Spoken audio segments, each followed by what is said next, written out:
ऐसा क्या किया जाए जिससे सद्गुरु की याद हमेशा बनी रहे, उस परमात्मा की याद हमेशा बनी रहे, उस कुल मालिक की याद हमेशा बनी रहे, उस नाम की याद हमेशा बनी रहे जो हमें सद्गुरु ने दिया है, जिसके साथ उन्होंने हमारी आत्मा को जोड़ने के लिए हमें समझाया है। लेकिन भाई, दुनियावी काम धंधों में हम इस कदर उलझ गए हैं कि हमें सद्गुरु की याद नहीं आती, उस कुल मालिक की याद नहीं आती, उस परमेश्वर की याद नहीं आती, उस नाम की याद नहीं आती। हम 24 घंटे दुनियावी काम धंधों में ही उलझे रहते हैं। कभी कारोबार की याद आती है, कभी नौकरी की याद आती है, कभी बच्चों की याद आती है, कभी पत्नी की याद आती है, कभी मित्रों की याद आती है।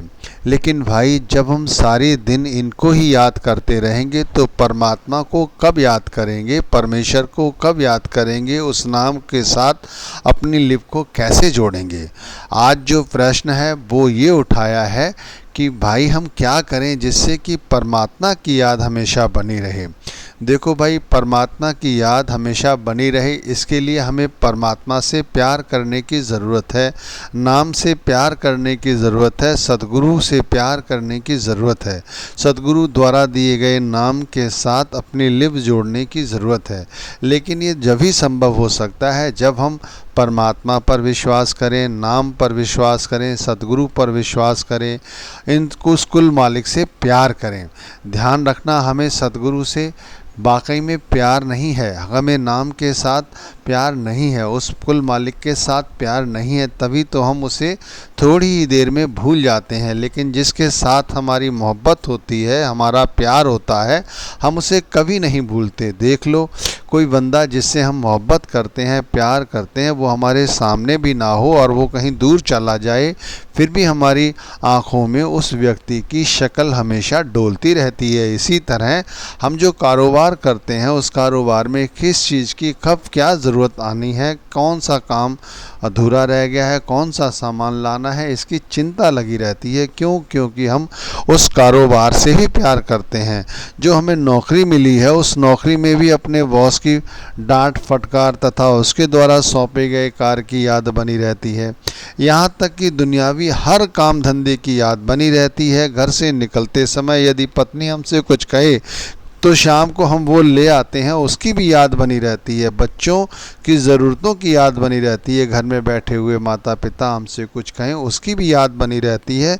लेकिन उस परम पिता परमात्मा, उस कुल मालिक की याद नहीं रहती, जो पत्ते पत्ते में बैठा है, ज़र्रे ज़र्रे में बैठा हुआ है, हर जगह विराजमान है। उसकी याद क्यों नहीं आती? क्या वो कुल मालिक, वो परम पिता परमात्मा, वो सद्गुरु, वो नाम जो उन्होंने हमें दिया है, कि हमसे वाकई में बहुत दूर है? लेकिन संतों महात्माओं का कहना है, गुरु का कहना है कि भाई, वो कुल मालिक, वो परमात्मा तो हमारे अंदर ही बैठा हुआ है। जब वो परमात्मा हमारे अंदर ही बैठा हुआ है तो उस परमात्मा से इतनी दूरी क्यों? हमें उसकी याद क्यों नहीं आती?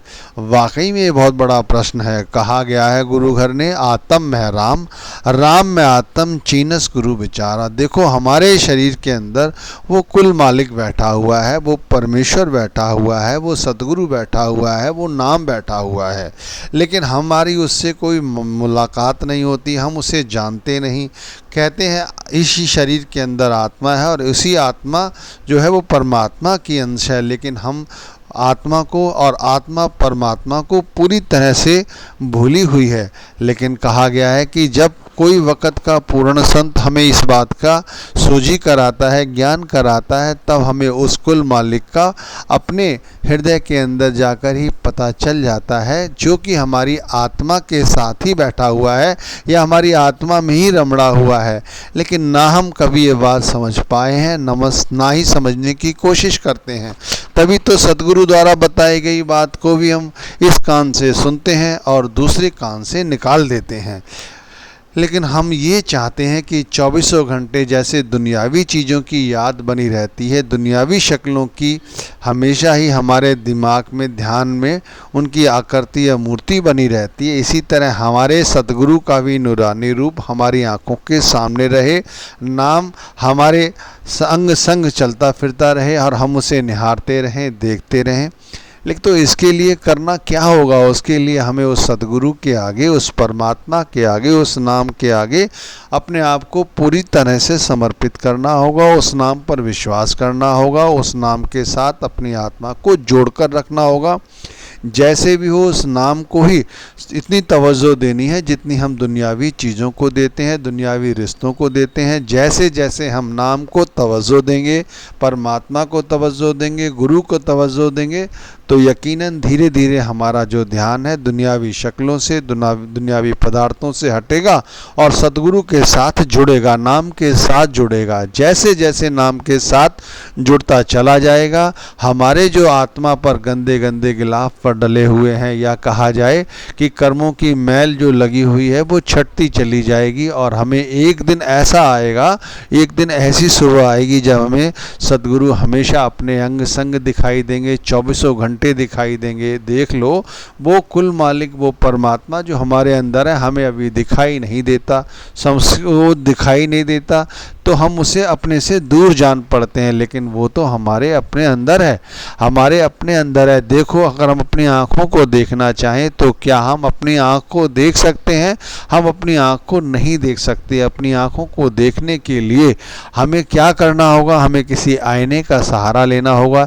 जब हम किसी प्रतिबिंब के सामने खड़े हो जाते हैं तभी हमें अपनी आँखें, अपना चेहरा नज़र आता है। इसी तरह भाई, जब हम अपने अंदर जाके उतर के देखेंगे, अपनी आत्मा को निहारेंगे, अपनी आत्मा की सोजी रखेंगे, नाम के साथ लिप जोड़ेंगे, आत्मा और परमात्मा का रिश्ता ऑटोमेटिक जुड़ता चला जाएगा। सिमरन भजन की और जो बंदगी की जो बातें हैं, वो सिर्फ बातें ना रहकर, कार्रवाई ना रहकर, हम उसे अपनी एक अमली जामा पहनाना शुरू कर देते हैं। तो इसलिए भाई, यदि चाहते हो कि सद्गुरु हमेशा हमारे अंग संग रहें, हमेशा सद्गुरु की याद बनी रहे, तो दुनियावी पदार्थों को इतना महत्व देने की बजाय सद्गुरु के नाम को महत्व देना शुरू करो। फिर देखो, किस तरह से हम इतना धन दौलत कमाने के बाद भी जो दुखी रहते हैं, वो दुखी रहने की हमें ज़रूरत नहीं होगी, क्योंकि ये दुख और सुख धूप छाँव की तरह होते हैं, ये आए और जाते रहते हैं।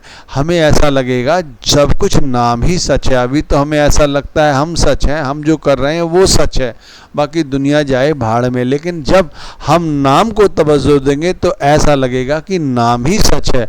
वाकई में नाम सच है मेरे दोस्तों, कि नाम के बगैर इस दुनिया में कुछ भी नहीं है। कहा जाता है नाम ही है जिसके सहारे से खंड ब्रह्मांड टिके हुए हैं, सृष्टि इस नाम के सहारे ही चल रही है।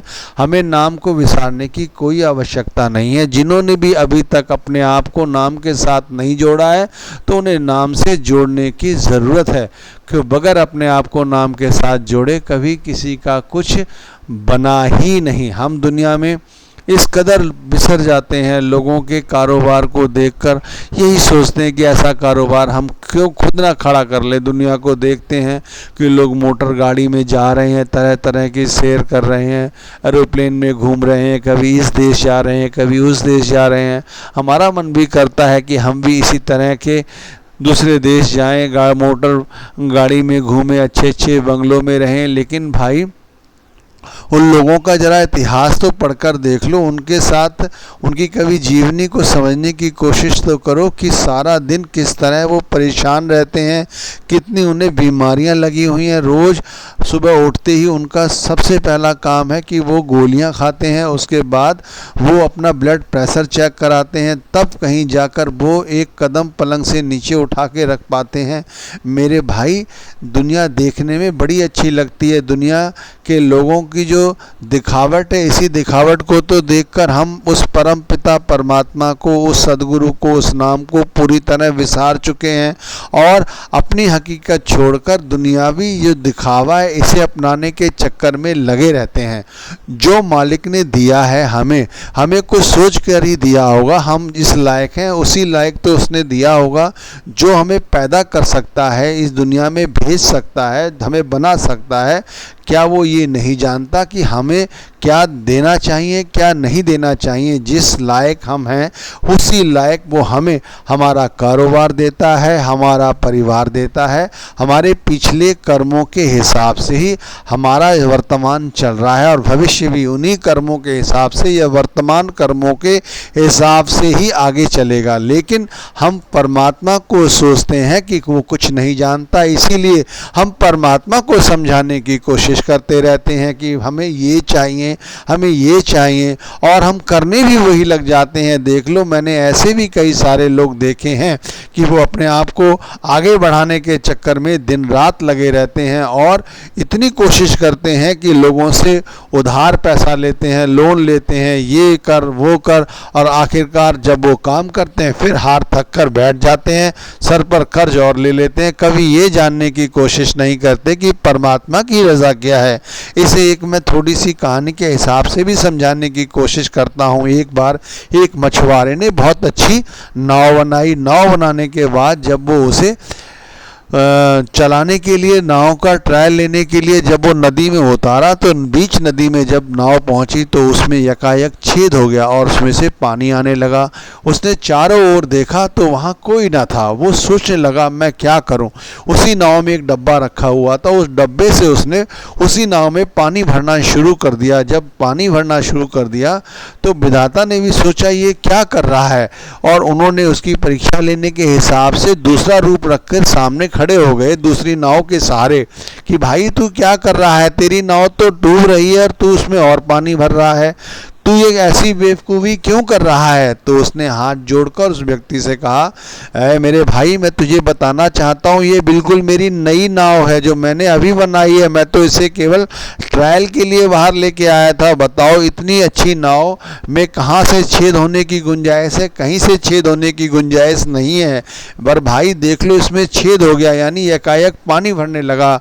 इसका मतलब है कि परमात्मा नहीं चाहता कि मैं ऐसी नाव के साथ रहूं, या वो चाहता है कि मैं डूब जाऊं। तो जब वो चाहता है कि मैं डूब जाऊं तो क्यों ना मैं उस परमात्मा का हाथ बटाऊं। परमात्मा उसके भोलेपन को देखकर रीझ गया और उसने अपनी माया समेट ली और उसे ज्ञान दिया कि ये सब उसका ही पसारा है। कहने का तात्पर्य है कि हम ये कहना चाह रहे थे कि जो परमात्मा हमें भेजता है, देने की ताकत रखता है, वो हमें ये भी जानता है कि हमें क्या देना है, क्या नहीं देना है। हमारी औकात, हमारी काबिलियत, हमारी योग्यता, हमारे पुनर्जन्म के कर्मों और वर्तमान कर्मों के हिसाब से ही वो हमें सब कुछ देता है। इसीलिए यही सोचकर अगर संतुष्टि कर ली जाए, परमात्मा पर विश्वास कर लिया जाए, तो हम दिन रात जो माया के पीछे भागते दौड़ते रहते हैं वो भागना दौड़ना कम हो जाएगा और जो मालिक ने दिया है उसके अंदर सब्र और संतोष के साथ उसको जीना सीख जाएंगे। जो बच्चे दिए हैं मालिक की मौज, पत्नी दी है मालिक की मौज, जो कारोबार दिया है मालिक की मौज, सब कुछ उस मालिक का ही तो है, मेरा कुछ नहीं। जैसे कहा आत्म में राम, राम में आत्म। हमारे हृदय में आत्मा है, परमात्मा भी है। ना आत्मा की सुध है, ना परमात्मा की सुध है। आत्मा की सुध होने लग जाए तो परमात्मा की सुध भी होने लग जाएगी। ये हमारे को वक़्त के पूर्ण संत सदगुरु ने ही समझाया है। इसीलिए हमें कुछ ऐसा करना चाहिए कि अपने सदगुरु से प्यार बढ़ाना चाहिए, सदगुरु के नाम के साथ अपनी लिप जोड़ के रखनी चाहिए, सदगुरु के नाम पर विश्वास करना चाहिए। ये सोचना चाहिए कि हमारा सच्चा साथी ये नाम ही है, हमारा सच्चा पिता हमारा सदगुरु ही है, हमारी सच्ची माता, सच्चा परमात्मा जो कुछ है वो सदगुरु है और कुछ नहीं। ऐसी आस्था और विश्वास एक अंदर अपने जगा के तो देखो, फिर देखो कैसी क्रांति आती है, किस तरह से हमारे हृदय में वो कुल मालिक विराजमान होता है। और कहते हैं एक घड़ी दो घड़ी 24 घंटे उस सदगुरु की याद हमेशा ही हमें बनी रहेगी। फिर देखो हम उठते चलते फिरते बैठते जैसे भी रहें, हमें सदगुरु की हमेशा याद बनी रहेगी। नाम के साथ हमेशा ही हमारी लिव लगी रहेगी। परमात्मा को हम एक पल के लिए भी विसारना नहीं चाहेंगे, ना ही वो परमात्मा हमसे दूर जाना चाहता है। वो तो दूर जाने का सवाल ही नहीं, वो तो हमारे अंग संग ही रहता है। बस हमें एक बार कर्मों के जंजाल से हटना है और उस परमात्मा परमात्मा को पूरी तरह से अपना लेना है। उन्होंने तो हमें अपना ही लिया है, जब से नाम दिया है परमात्मा ने, सदगुरु ने हमें पूरी तरह से अपना लिया। अब बारी हमारी है कि हम भी आगे बढ़ें।